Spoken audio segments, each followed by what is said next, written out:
E aí chegou o dia da purificação de Maria. Maria levou Jesus no templo e ela ofereceu um par de pombinhas em sacrifício, porque a impureza do nascimento de uma criança era uma impurezinha, era um pecadinho, não um pecadão, né? Então era pagado com um par de pombas. Ainda bem, nós vamos falar de cruz, ainda bem que Jesus escolheu se fazer o cordeiro, sacrifício pelo qual todo pecado é expiado. Jesus é de fato não só o cordeiro, mas ele é também o altar e o sacerdote, onde o nosso pecado é apagado, é lavado. Não é lavado mais com sangue, ele é sacramentalmente sangue, mas a gente não precisa mais em cada missa matar um cordeiro. A gente oferece o mesmo cordeiro que um dia na cruz se ofereceu. Jesus Cristo é o último e definitivo cordeiro. Por isso que eu digo que é bom, porque imagina eu, padre, por exemplo, eu fui pároco em Rondônia há 3 anos. Tinha que pegar a caminhonete e ir lá para o meio daquelas matas da Amazônia celebrar a missa, pegava uma reta e saía celebrando de uma em uma. Imagina se ainda fosse com cordeiro, eu ia ter que ter uma caminhonetinha, né, com a gaiolinha atrás, carregar os cordeiros. Cada paróquia ia ter que ter seu próprio pasto no fundo para criar as cordeiras. Imagina 5 missas no dia. Nossa Senhora, né? Era melhor abrir um açougue do que uma igreja, né? Não é mais necessário oferecer o cordeiro, ou se o seu pecado era grave, um touro, ou se o seu pecado era pequeno, um par de pombas. Hoje, basta que nós peçamos ao Senhor que esta conta que nós devemos pagar seja paga por Ele. A gente está chegando perto da hora do almoço, mas faz pouco tempo que a gente tomou café, né? Então eu posso falar disso sem gerar um mal-estar aqui entre a gente, porque se fala de comida na hora do meio-dia, eu sou o primeiro que sente fome.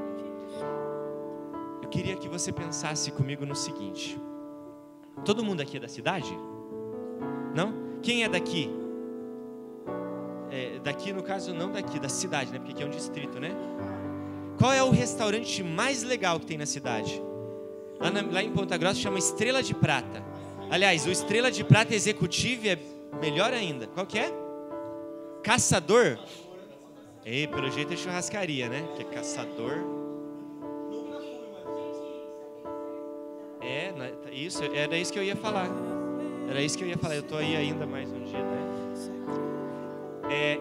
Não sei, vocês que não são daqui, qual que é o restaurante? Se eu falasse assim, olha, você vai ser chamado para almoçar no melhor restaurante, qual que é o que você escolheria? Não é a padaria Pão de Ouro, não, né? Qual que é? Ali em Mogi das Cruzes, no dia que vocês forem em Mogi das Cruzes, vocês vão num lugar chamado Kaishi. Esqueci o nome do lugar, é um restaurante japonês. Minha irmã é casada com um japonês, toda vez que eu vou para Suzano, na casa dela, a gente vai lá. A gente faz 50 e poucos quilômetros para ir nesse restaurante. Minha irmã que paga a conta mesmo, eu falo, pode pagar até a gasolina, não tem problema, né? Só vou uma vez por ano, e é bom. É um rodízio de comida japonesa, adoro comida japonesa. A gente senta ali às 7 e sai às 10. Os garçons não adoram muito a gente, na verdade. Acho que a gente, né?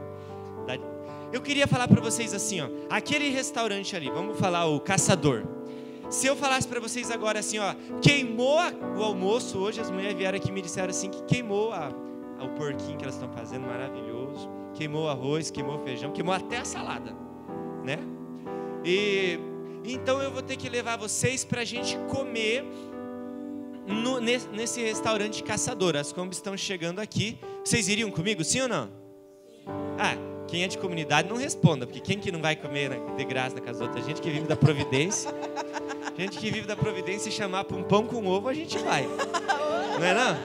Ixi, Maria.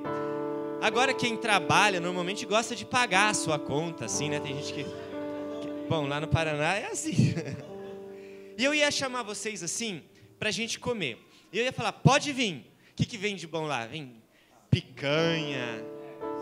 Aquele queijinho que derrete, né? O que você gosta de comer? Palmito. E não precisa, você não é obrigado a comer só o rodízio. Você pode escolher à la carte também. De sobremesa, um petit gâteau, né? precisa ser um petit gâteau, porque petit é pequeno, né? Um pequeno bolo. Pode ser um grande bolo, não tem problema. Pode ser um gâteau, né? Você pede um pato no molho. Como é que passava na Globo? Pato com tacacá, né? Com tacaqui. Aquela comida que você mais gosta. Qual que é a comida que você mais gosta? Que você se lambuza comendo. Quem se lambuza comendo é manga, né? Mas maionese.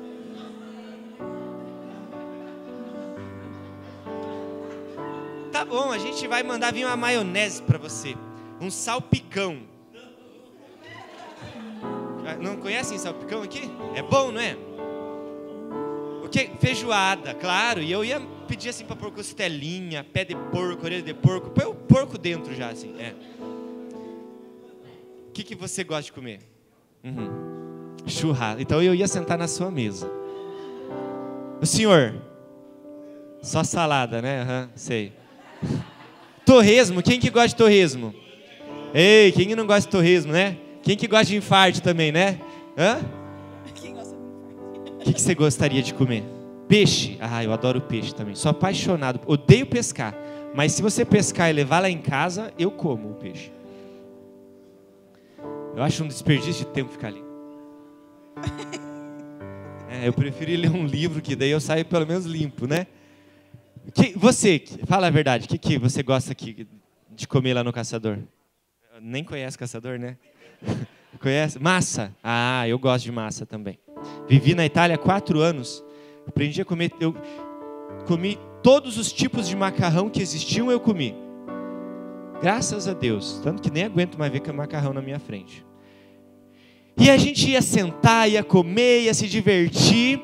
Na hora que eu pusesse a mão no bolso para pagar a conta, eu ia falar: gente do céu, esqueci a carteira lá no Paraná. A carteira veio, mas o dinheiro ficou no Paraná.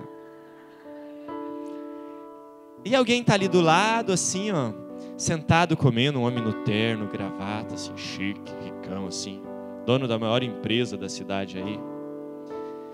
Não sei qual que é a maior empresa da cidade, também não quero fazer propaganda, mas ele levanta e fala assim: não se preocupa não, eu pago a conta de vocês. Basta você me pedir e eu pago a tua conta. Eu e eles aqui, a gente já tá, e a gente ia pedir mais sobremesa, né? Para levar para casa. Traz mais uma sobremesa para levar para casa. Mas quem de vocês, assim, na verdade, diria assim: eu quero que pague a minha conta? Levanta a mão. Quase ninguém, né? Você ia falar assim: ô moço, se eu, né? Eu trouxe cartão, eu pago a minha, tá? Não vou deixar o Padre Fernando aqui fazer feio não, né? Mas também não precisa pedir para alguém que a gente não conhece. Essa experiência de ter alguém que pague a nossa conta depois da gente ter se lambuzado, se deliciado com essas coisas boas, porque comer é bom, não é? Mas esse é o exemplo mais fácil para entender o que é que Deus fez conosco. Vamos pensar que o restaurante é a vida da gente, e todas aquelas coisas boas que a gente come é pecado. É o pecado. Porque vocês acham que pecado é ruim? Pecado não é ruim. Pecado é bom, senão ninguém fazia. Já viu alguém assim: ai, Padre do céu, eu vim confessar porque eu não aguento, eu estou viciado num pecado. Qual que é o seu pecado? Assim, martelada no dedo, Padre. Eu não posso ver um martelo que eu caio. Ai, eu ando rezando, eu confesso, eu faço cerco de Jericó, eu faço jejum, mas ver um martelo, eu estou viciado em martelada no dedo, Padre. Me ajuda, me dá uma penitência. Já viram alguém fazer isso? Porque é ruim, não é? Quem que é besta de fazer isso, não é não? Lá na comunidade terapêutica, o pessoal fala assim: Padre, vocês falam que faz mal, mas é bom. Eu sei que eles usam, eu sei que é bom, eu nunca usei não. Mas, aliás, uma vez eu tive uma experiência com uma maconha paralelamente, né? Porque eu estudo em Porto Alegre, fico no quarto da irmã superior. Ela sai e deixa o quarto para mim, e só que dá na rua, assim, o quarto. E ali é um lugar barra pesada. Esse dia acordei de madrugada para beber uma água, assim, eu tava felizão, assim, numa vibe, sabe? Uma fome também, porque, vou te falar, dá uma larica na gente, né? Saí assim, falei: gente, mas coisa, esses negócios, essa cortina, naquele bonito, essa cortina. Falei, que cheiro é esse? Falei, o que está acontecendo? Falei, é uma das meninas, porque tem a comunidade terapêutica feminina, mas é lá do outro lado. Falei, elas fugiram, foram. Daí eu fui voltando ao normal, assim, fui sentir o cheiro, assim. Achei, vinha pela aquela Sazakizinha, sabe aquela que tem os furinhos, assim? Tava vindo uma marolinha, assim, de dentro. Tinha 6, 7 fumando maconha debaixo da minha janela. Eu não soube de abrir a janela às 3 horas da manhã para mandar embora, né? Mas eu eu fui para a faculdade no outro dia, de manhã, nem sei que aula que eu acho que eu fui até na sala errada. Porque eu não tenho esse conteúdo até hoje guardado na cabeça. E eu acho que era exegese ainda por cima, que a coisa é braba. Era grego, era hebraico, para mim era árabe, eu não sabia. E o pecado é uma coisa que traz, a gente falava disso ontem, né? É um gatilho que traz uma satisfação. Como se a gente tivesse ido nesse restaurante. Mas, na hora de pagar a conta, nós não somos capazes, nós não somos potentes o suficiente para quitar essa conta. Ninguém de nós é.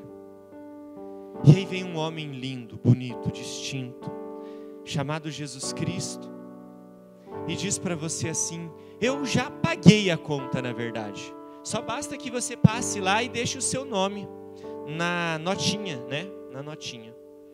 Quem não quiser pode ir lavar louça. A gente não ia lavar louça, a gente já sabe, né? A gente adora lavar louça, né? Minha mãe me ensinou a comer e a cozinhar, mas nunca me ensinou a lavar louça, sabia? Não sei lavar louça. E vem Jesus, eu sei sim. Aliás, num seminário com 74, se a gente não soubesse lavar, a gente entrava dentro da panela para lavar a panela, tão grande que ela era, né? E ele vem e diz assim: olha, eu já paguei a conta, e você agora precisa só assinar embaixo. É por isso que nós cristãos carregamos uma cruz no peito. Porque essa cruz, na verdade, quando alguém pergunta assim, o que é essa cruz? Eu lembro que lá em 98, 99, quando eu estava para entrar no seminário, tinha uma musiquinha assim: a cruz que eu carrego no peito não é amuleto, não, é sim sinal de... Era Vida Reluz, ó.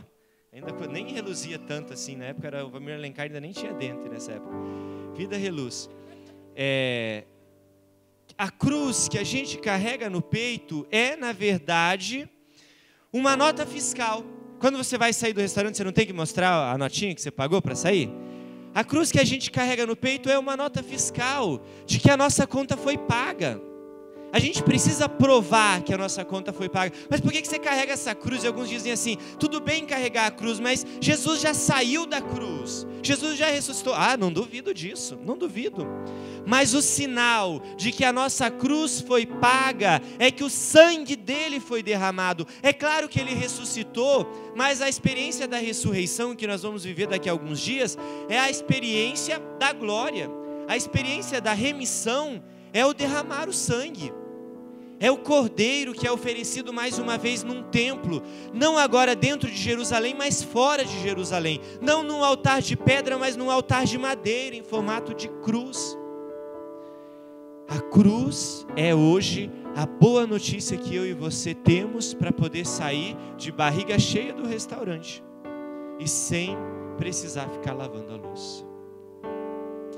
Uma vez, lá em Tibagi, alguém conhece Tibagi?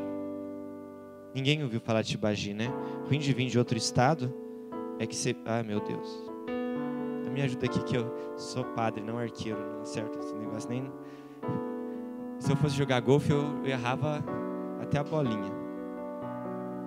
Tibagi tem um lugar bem legal, chama Cânion Guartelá. Um lugar maravilhoso, assim, não é o Grand Cânion, mas o Cânion Guartelá é muito grande também. Vem gente do mundo inteiro visitar. Mas passa o trem da ALL, que agora eu descobri que não se chama mais ALL, se chama Rumo, que tem aqui por perto também as oficinas, né? Lá em Ponta Grossa é uma grande central dessas oficinas. E tinha um pai de família que adorava ir pescar ali no rio Tibagi. Vocês falaram de pescar, né? E ele levava o filho dele porque a única coisa que ele sabia fazer com o filho era pescar.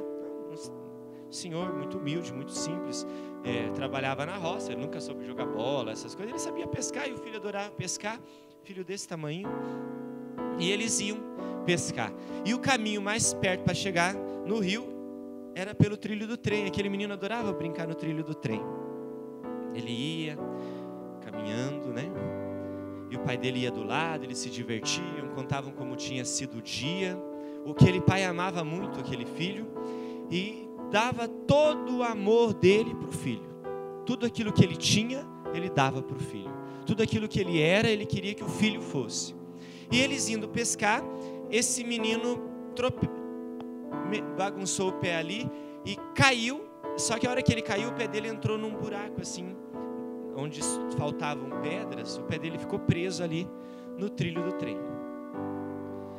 Daí o menino começou a chorar: pai, ai, tá machucando, tá doendo, as pedras caíram assim. E ele disse assim: calma filho, pai vai ajudar você. Começou a mexer, puxar uma pedra, mas conforme puxava uma pedra, as outras espremiam mais o pé dele. E ele falou: calma pai, a gente tem tempo, o pai vai ajudar você. Só que o tempo foi prejudicado por uma coisa. Naquele silêncio que a gente só escutava as águas do rio passando, de repente ele escutou um barulhinho assim, ó.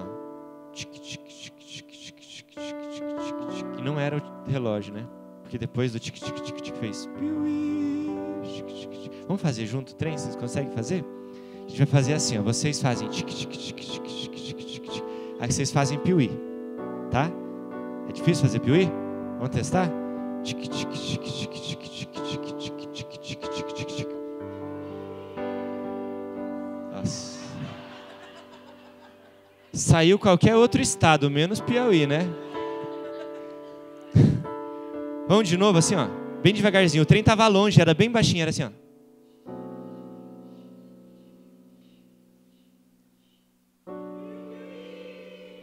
Estava longe. Daí o pai falou assim: misericórdia, e agora o que eu vou fazer? Calma filho, o pai vai ajudar. Ele foi correndo, tentou pegar um pedaço de galho assim, e tentou cavucar aquilo, e aquilo cada vez mais machucava o pé do menino, e não tinha o que fazer. E o trem foi se aproximando um pouquinho mais perto, só um pouquinho, tá? Ele fazia assim, ó. Ele estava um pouquinho mais perto, é.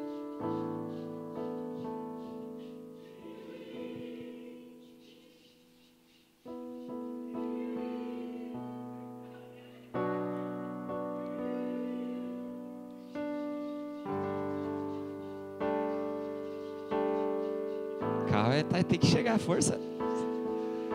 Tá bom, ele não tinha visto nada, não apitou. E aí o pai começou a se desesperar, falou: meu Deus, eu lembro que uma vez pescando eu vi um desvio. Ele correu lá e achou aquele negócio do desvio. Aquele desvio, não sei o nome daquilo.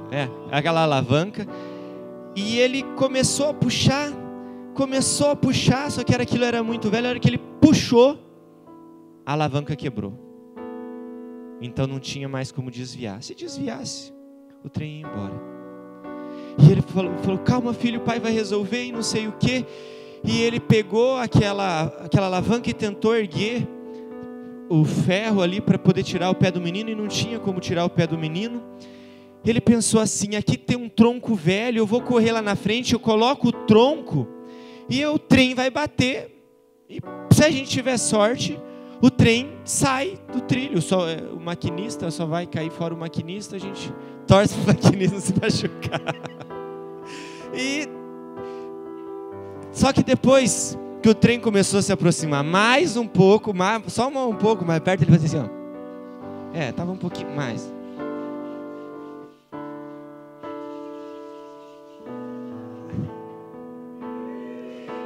Ele percebeu que aquele trem ali não era o trem de carga, era o trem de passageiros que vinha de Formosa. Já viram a estrada de Formosa? Já viram falar dessa estrada? Uma estrada bonita que passa assim no litoral paranaense. Estou fazendo propaganda turística, né? Já foi? Era o trem. A senhora já andou naquele trem? Foi naquele dia. A senhora estava dentro. A senhora estava dentro e o trem fazia. Como é que o trem fazia? Me ajuda!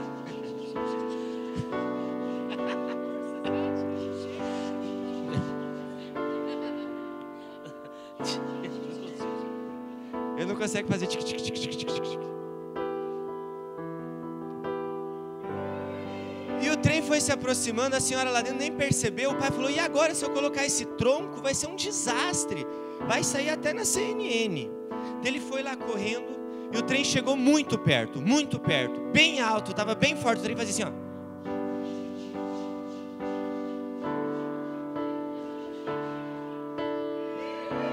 O cara do trem viu que tinha alguém no trilho. Daí quando ele começou a tocar aquela, como é que chama aquilo que eu não sei o nome? Buzina, fazia...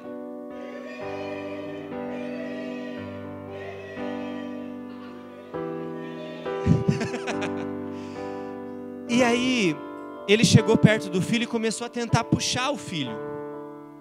E o filho falou assim: não, pai, pode deixar porque é melhor que só um morra do que morram todos aqueles que estão dentro do trem. E o pai, que amava muito o filho, ficou do lado do filho até o último momento. E quando o trem chegou perto, o maquinista puxou mais uma vez a buzina. E ele só pôde dar 2 passos para trás assim e fechar os olhos, porque os olhos dele não poderiam ver aquilo que o filho dele grandiosamente fazia por aquelas pessoas. E a senhora estava dentro. E ele só sentia o vento dos vagões, não sei, passando.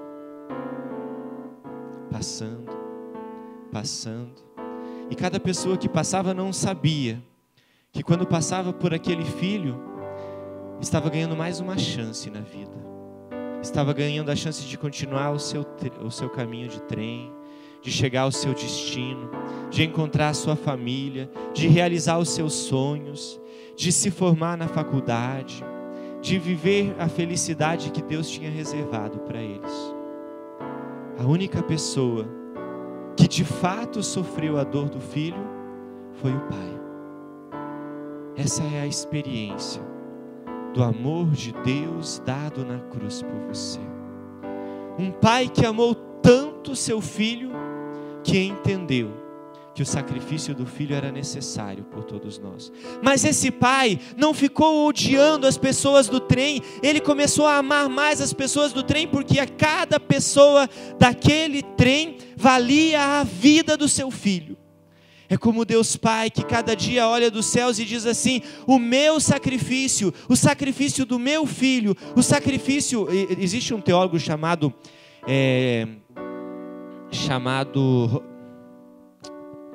agora me deu amnésia. Ele escreveu a Teologia dos 3 Dias.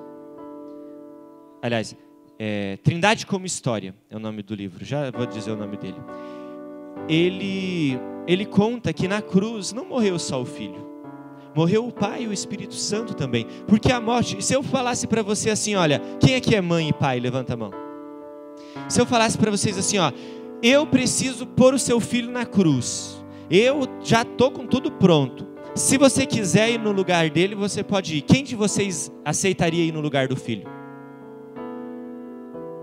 Se o filho de vocês fosse um tranqueira, usasse droga, roubasse, torcesse pro Corinthians, tudo que existe de ruim, você aceitaria igual ir no lugar dele na cruz? Quem aceitaria? Levanta a mão. Se o seu filho nunca tivesse te visitado, mas olha, nunca fez nada por você em casa, te abandonou, foi embora, casou com outra e nunca mais veio para casa, não te chamou nem para festa de casamento, você já tem 3 netos e nunca ouviu falar dos seus netos, você iria no lugar do seu filho? Quem iria? Eu não sei se a estatística está mudando, mas parece que não, né?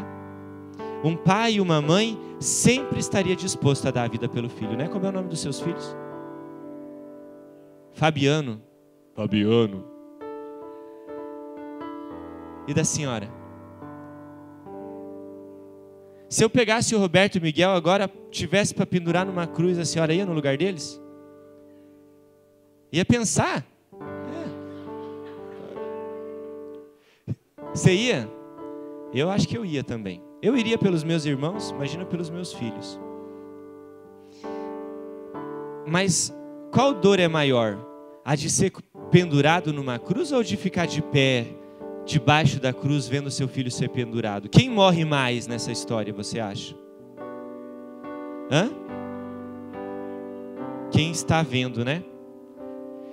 O Pai, Deus Pai, que não pode morrer. Na Trindade, a única experiência de morte foi o Filho. Na Trindade, no Filho, Deus morre, né? A gente tem essa certeza. Mas ele vê o Filho morrer. E aquilo, ao invés de gerar revolta, gera amor. Deus, quando olha para você, Ele diz assim: nossa, esse cara aí, essa moça aí, esse senhor e essa senhora, se eles soubessem o quanto é preciosa, o quanto é precioso a vida de cada um deles, porque eles valem o sangue de um Deus, porque eles valem o sacrifício de alguém que não poderia experimentar a morte e morreu, eles entenderiam diferente como vale a pena a vida. E o que é a alegria de verdade? A alegria de verdade é conhecer aquele que me amou tanto, a ponto de dar a vida por mim. Aquilo que nós queremos convidar você a fazer nesse retiro é isso: vir conhecer aquele que deu a vida por você, que te amou mesmo quando você não pediu. Porque quando Ele te amou, você ainda não tinha nem nascido. E o seu filho, o filho que você está gerando no ventre, que ainda nem viu a luz, ele já tem os seus pecados pagos. O filho que você, que é jovem e nem casou ainda nem pensou em ter, já tem a conta do restaurante paga. É por isso que nós cristãos deveríamos, por obrigação, ter em casa um crucifixo, ou com um Jesus chagado, para que a gente visse que Ele de fato me amou. Tem uns crucifixos tão bonitos que não vale nem a pena comprar. Hoje em dia a cruz se tornou um souvenir, né? Essa cruz aqui ainda é muito significativa, mas tem umas cruzes estilizadas, bonitas, né? A minha é a cruz de Jesus sacerdotal, tá de casula, tem até manípulo aqui, né? Mas existem cruzes que você olha para Jesus pendurado na cruz e fala assim: nossa, dá até vontade de estar lá, né? De tão bonitinho que ele está, arrumadinho, bem, né? Sorridente, não tem... Mal e mal se cortou, parece que se arranhou no arame farpado, né? Que morreu numa cruz, sanguentado. Nós devíamos ter uma cruz que cada dia nos lembrasse diante dos nossos olhos. Veja o que o mundo tem feito. O mundo tem escolhido arrancar dos lugares públicos o sinal maior do amor. Mesmo que eu não fosse cristão, se um dia me contassem a história de um cara que morreu na cruz pelos que ele amava, eu ia querer ter uma cruz perto, mesmo que eu não fosse cristão, porque aquilo ali é uma aula, é uma lição, é um sinal de humanidade profundo, mesmo para quem não é cristão. E o mundo tem escolhido tirar isso. E a gente, quando carrega uma cruz no peito, às vezes até carrega. Vai lá na igreja, vai no grupo de oração. Não sei se vocês participam da comunidade aqui. Todos participam? Quem participa da comunidade chega lá na formação, no grupo de espiritualidade, põe uma cruz bonita, assim, né? Até compra uma camisa da Canção Nova com Jesus na cruz. Fala: eu vou mostrar Jesus na cruz. Mas chega no trabalho, você tá com a camisa do Jesus na cruz, põe um casaquinho por cima, fecha o zíper, né? Vai para a escola. Eu, quando tinha 14 anos, ganhei um tal. Todo mundo teve essa fase na vida, né? Ganhei um tal desse tamanho assim, ó. Nem aguentava carregar direito aquele negócio assim. Eu usava para tudo que era lado. Para tudo que era lado que não tinha amigo meu. Porque quando chegava na escola eu colocava para dentro. E aí a minha camiseta era branca. Eu comecei a descobrir que ficava parecendo igual. Eu era magrela, que parecia a perna de saracura, né?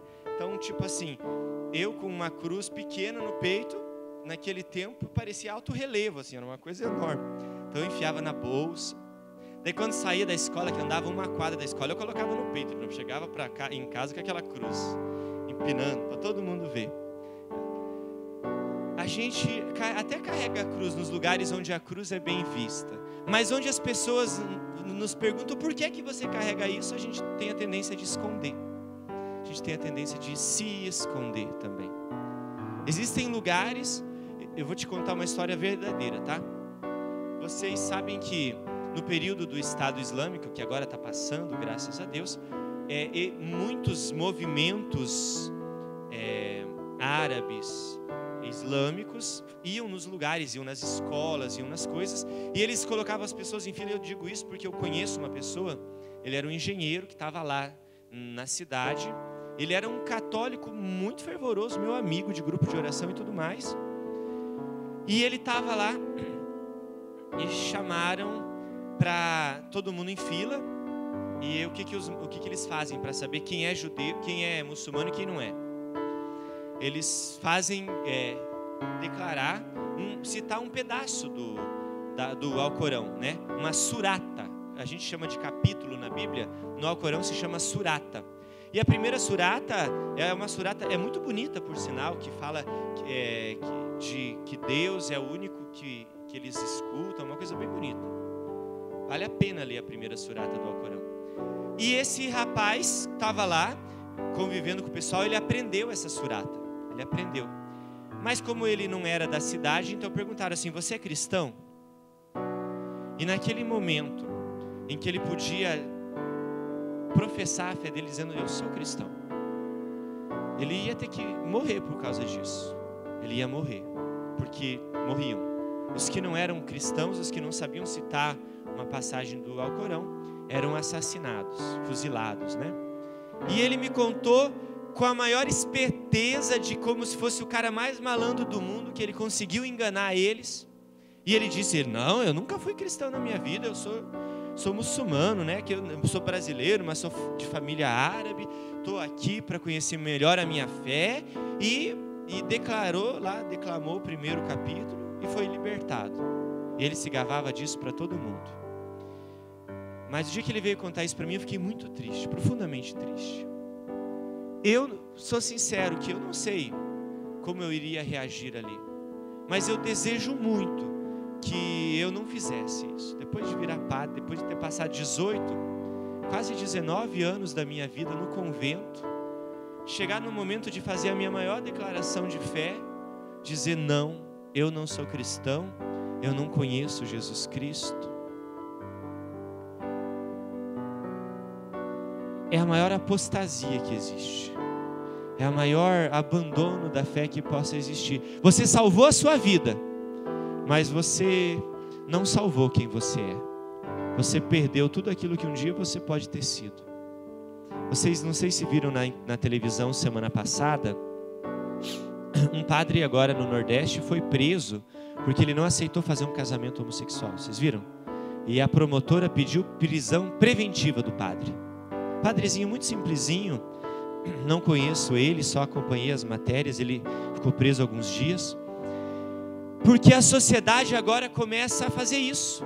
Uma promotora que pede a prisão preventiva do padre, como se o padre fosse fugir para algum lugar. Porque ele não aceitou fazer o casamento de dois homens, e isso é homofobia, a igreja é homofóbica. Uma coisa é você acolher, amar, né, quem tem uma opção dessas. Eu tenho muitos amigos assim, acolho eles, falo para eles da minha opinião sobre isso, nós somos amigos. Agora outra coisa é você, na natureza teologal do sacramento, querer fazer uma coisa que não cabe ali dentro. E o casalzinho de duas pessoas, dois moleques que na verdade militam por uma coisa que eles nem entendem direito.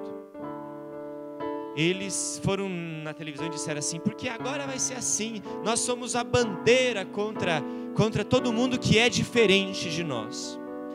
Mas aquele padre interessante que eu via ele preso, né? Todo mundo tirando foto dele, mas ele de certa forma feliz. Se você achar na internet, vocês vão ver isso. E hoje de manhã, enquanto o César pregava aqui, eu estava lá no quarto e comecei a lembrar dessa história. E eu estava deitado ali no travesseiro, preparando um pouco do que eu estou fazendo, e saí um pouco pela janela da palestra, comecei a lembrar daquilo e comecei a preparar o meu discurso quando eu for preso, porque provavelmente eu também vou ser preso, porque eu não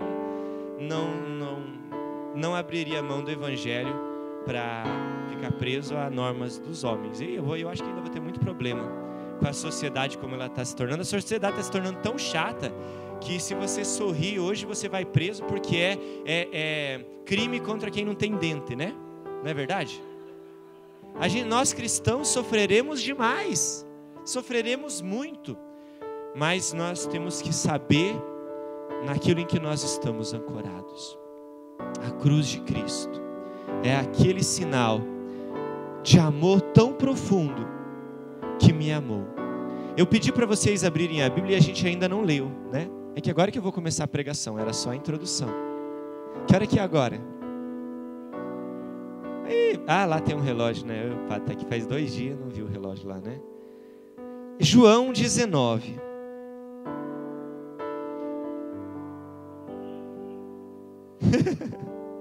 João 19. Nossa, os 2 dias esqueci meu relógio, meu óculos no quarto. Pega ali no 25. Eu peço para vocês lerem, né? Mas não é porque eu tenho preguiça de ler, é que eu não vejo mesmo. As letrinhas são muito pequenas. João 25. João 19, 25. Ali estava Maria aos pés da cruz. Não, João 19, versículo 25, tá? Quem tem uma voz bonita aí que queira ler?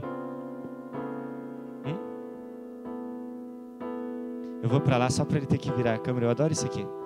Uma vez eu fui na Canção Nova, eu dei um trabalho danado, né?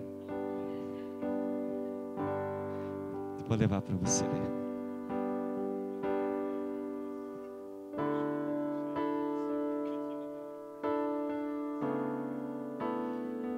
Junto à cruz de Jesus estava de pé sua mãe, a irmã de sua mãe, Maria, mulher de Cleofas, e Maria Madalena.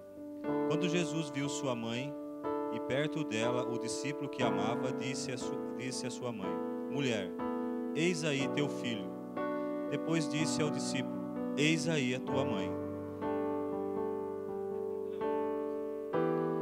E dessa hora em diante o discípulo a levou para sua casa. Hoje, apesar das minhas amnésias, eu estou tentando lembrar até agora o nome do teólogo que escreveu a Teologia dos 3 Dias. Eu também queria lembrar o nome de um pintor italiano, que eu esqueci também o nome dele. E em casa eu tenho uma obra, porque na minha pós-graduação de filosofia, eu escrevi sobre a misericórdia, e eu refleti sobre esse quadro. E ele também pintou um quadro, é um italiano, que ele é muito bonita essa imagem.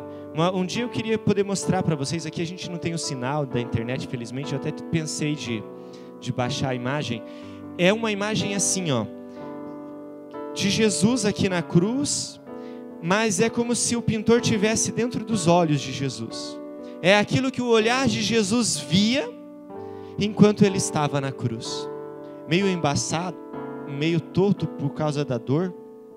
A mãe dele aqui, o discípulo, mulheres, homens, soldados, a terra seca e árida, como é a experiência da morte também, né? Pedregosa.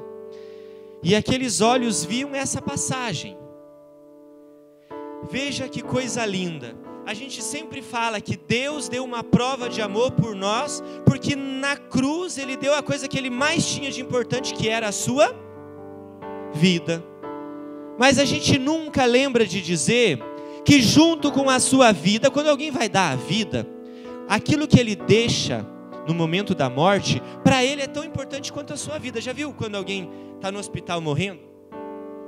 E aí chama os parentes porque quer pedir perdão, ou dar o perdão, ou passar a senha da conta do banco, para não deixar a família, né, num aperto, né?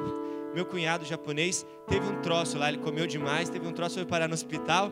Quando a esposa dele chegou lá no hospital de Suzano para falar assim: e aí, você está bem? Ele falou assim, tipo, ele estava com a cadernetinha do lado, assim, com todos os números das contas e da senha. Nunca deu a senha do cartão de crédito para a mulher.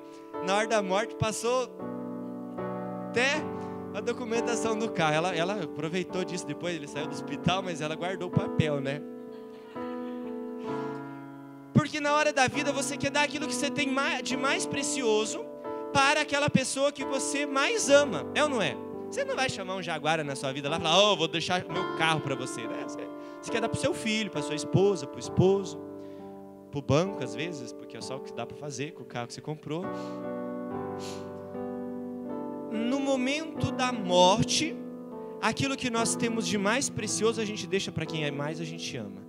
Claro que Deus deu a sua vida por nós também, mas no momento em que Ele estava morrendo, o presente mais precioso que Ele podia dar para a humanidade se chamava a sua mãe.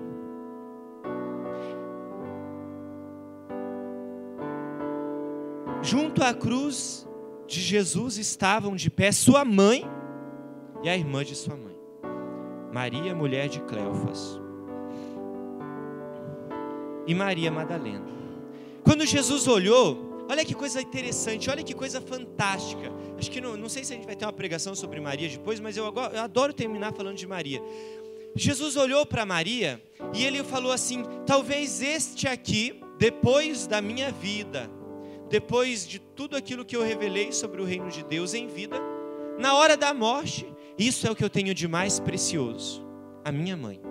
E quando ele resolveu dar de presente a sua mãe para alguém, ele escolheu o discípulo que ele mais amava. O discípulo que ele mais amava, segundo João. Porque quem conta que ele era o discípulo mais amado, é ele mesmo que conta, né? É tipo assim, se não era verdade, isso aí agora ninguém vai saber. Todos os colegas dele já tinham morrido, né? Um esquartejado, outro decapitado, outro pendurado de cabeça para baixo. Só ele morreu de velho. Então, se ele contou que era o discípulo mais amado, ficou para a história assim. Acredito que era. João conta assim, que o discípulo mais amado estava lá no pé da cruz, porque na hora da cruz, ninguém consegue falar alto o suficiente para ser ouvido muito longe. Para ser ouvido de fato, você tem que estar muito perto do cara que está crucificado. Por isso que eu acredito que de fato era João que estava ali. Porque só ele, para contar a experiência daquele momento de intimidade, ninguém mais contou. Vocês reparam que nos outros evangelhos não é contado isso? Então ele chama a sua mãe. Eu disse isso para vocês ontem. No momento de maior dor, no momento de maior dificuldade lá na cruz, ele olha lá de cima, e aquele quadro refigura isso, e ele chama a mãe dele e a trata com respeito. Se a mãe dele fosse uma rainha, como de fato ela é, ele ia chamar ela de Alteza. É Alteza que chama a rainha? Se não é, ninguém sabe também, a gente nunca teve uma rainha assim, né? Ele olhou para ela e falou assim: mulher, Isha, lembra que eu ensinei para vocês? Isha. Ele olhou para ela e falou: Isha. Acho que ele falou assim: Isha. A coisa tá feia, né? Mulher, Isha, eis aí o teu Uios. Uios é filho. Uios. Eis aí o teu filho. Filho, eis aí a tua mãe. Dar de presente à mãe é uma coisa significativa. Mais significativo mesmo é entender que esse presente foi dado para aquele que ele mais ama. Aquele que ele mais ama, João. E a gente terminou essa leitura, o nosso irmão ali, como é que é seu nome mesmo? O Toninho, ele terminou dizendo assim, que daquele momento em diante, esse discípulo acolheu Maria em sua casa. A pregação de hoje é sobre a cruz, sim. Mas você quer entender como retribuir o amor que Deus provou por você na cruz? É, entre todos os discípulos, escolhendo ser aquele ou aquela que ele mais ama. É escolhendo ir ali nos pés da cruz de Jesus. Eu pedi para deixar a cruz ali do lado de Maria, não foi em vão. Quando a gente sair daqui para o almoço, queria que você também passasse aqui por Maria do lado da cruz e que você fizesse como o discípulo que ele mais ama.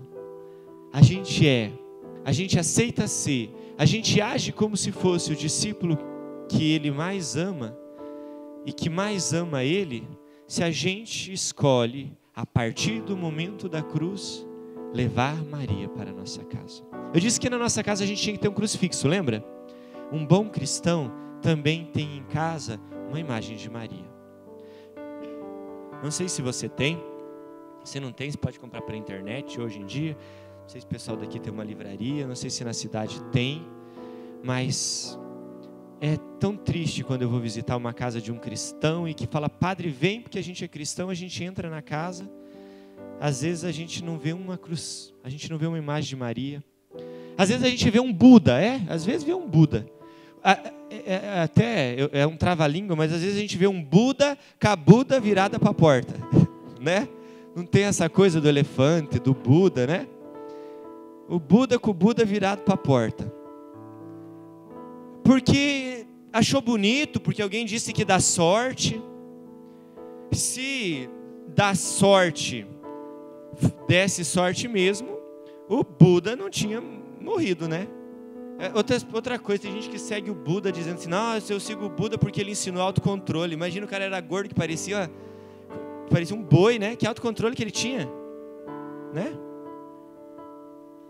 Ou então leva o elefante, né? Se o elefante desse sorte, não virava souvenir também. Pede coelho, então, aí esse não funciona, né? O coelho perdeu os 4 para poder dar sorte para você? Isso é uma estupidez. Agora você quer uma verdadeira sorte, a maior fortuna, o maior futuro, a maior bem-aventurança é ter uma porta aberta quando a gente chega no momento em que todas as portas devem estar fechadas. A morte é a experiência de uma porta fechada. Ernest Bloch é um filósofo humanista negativo. Ele diz que o homem caminha para um futuro e um dia mesmo, aqui nesse mundo, não em outro mundo, ele vai realizar a sua existência. Existe um outro que chama Sartre. Já ouviram falar do Sartre? Sartre diz que o homem, a existência humana é uma corrida, e o homem é um saco cheio de nervos e ossos e músculos que corre na existência da vida, e um dia, o dia da morte, ele tromba contra o limite da existência, que é uma parede, e voa pedaço de gente para tudo que é lá. Olha que visão bonita da humanidade, né? No momento em que todas as portas estão fechadas, a cruz de Cristo rasgou no céu uma entrada nova. A única passagem que existe. Quando a gente fala da cruz de Cristo, a gente entende que nós não precisamos, pelos nossos esforços, salvar a nossa existência. O Senhor já fez isso por nós. Basta que a gente, na saída daquele restaurante, aceite que Ele pague a nossa conta. Há uma estupidez tão grande, gente, assim, eu sou cristão, eu leio a Bíblia, eu acredito, mas de vez em quando também eu vou no espiritismo, padre, porque eu acredito em reencarnação. Mas por que é que você precisa encarnar mais uma vez, se não é a sua responsabilidade aprimorar a tua existência? Ah, mas eu vivi bem, eu reencarno numa pessoa um pouco mais rica, né? Uma pessoa mais inteligente, mais bonita às vezes, né? Tem gente que é tão feia que de fato que seria interessante isso, né? Ah, mas eu não vivi bem, então eu vou um degrau para trás. Às vezes encarna num cachorro, numa barata, num boi, né? Sei lá. E aí, se você vai fazendo coisas boas, você vira um espírito de luz. Mas para que é que Jesus precisava morrer na cruz se era a sua responsabilidade fazer tudo isso? A morte de Jesus na cruz tira de nós a responsabilidade de sermos perfeitos numa existência. Basta sermos humildes para aceitar a perfeição de Deus. Perfeição para um cristão não é nunca errar para virar um espírito de luz. Perfeição na Bíblia é ir até o fim. Qual foi o maior exemplo de perfeição? Foi Jesus carregando a sua cruz. Ele caiu uma vez e se levantou, mas porque ele caiu, ele não foi imperfeito. Ele caminhou mais, caiu mais uma vez e se levantou. Ele caminhou e caiu uma terceira vez, e antes de pegar a cruz ele teve medo. Ele diz, mas pai, será que não dava mesmo para escolher outro? Tem um aí que estava até para me trair, manda ele, né? Ele teve medo. Ele não foi perfeito como nós pensamos a perfeição, mas ele foi perfeito porque ele foi até o fim. Ele subiu no Calvário, vai me ajudar aqui de novo porque eu não acerto. E ele foi... Você não sabe fazer tititi, mas sabe pôr a cruz aí, né? Ele foi pregado na cruz e te deixou 2 presentes: a sua vida, para que você possa, com aquela lista de pecados, ir até o Padre e dizer, hoje eu quero ser perfeito, porque eu sou humilde de entregar os meus pecados na sua mão, e mais uma vez o Senhor me torna uma página em branco, onde eu posso escrever a minha história. E ir aos pés sempre daquela mulher que é o maior presente que nós temos. Eu brinco às vezes que eu